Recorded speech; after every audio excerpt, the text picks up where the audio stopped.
Short number 110 கல்லால் மிதக்க முடியுமா? जैसे रामायण में बताया गया ना, जब राम आके लंका में जाने के लिए पत्थर फेंकते रहते हैं।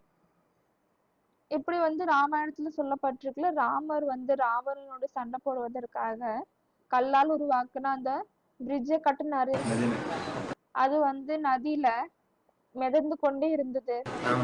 मेले की बात थोड़ी है। नहीं, एक्चुअली पत्थर भी बताया था, टीवी में बताया था, जो हकीकत में पानी में गिर रहा है पत्थर वो। அதுக்கு அவங்க சொல்றாங்க, அந்த கல்லு இப்ப கூட என்னன்னு பாத்தீங்கன்னா தண்ணியிலேயே அது மிதக்கினே இருக்கு. पत्थर ऐसे होते हैं, वो एक ही पत्थर ऐसा जो उसके ऊपर राम लिखा हुआ है।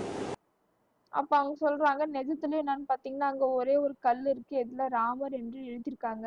कुछ पत्थर ऐसे होते हैं कि जिनमें पानी लगातार टक्कर खाता रहता है। அவர் சொல்றாரு, சில கல்கள் இது போல இருக்கும், எதுல தண்ணி போய் மோதினே இருக்கும். तो उनमें सुराख हो जाते हैं पत्थरों में। எனவே அந்த கல்லுல என்னன்னு பாத்தீங்கன்னா ஒரு சின்ன ஓட்டை மாதிரி விழுது. वो सुराख हो जाने से वो फिर हल्के हो जाते हैं, उनके अंदर हवा बढ़ जाती है।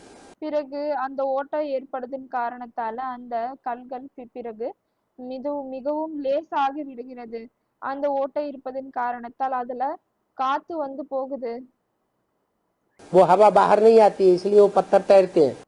அந்த கல்லால வெளியே வர முடிவதில்லை, அதனால்தான் அது தண்ணில மிதக்குது.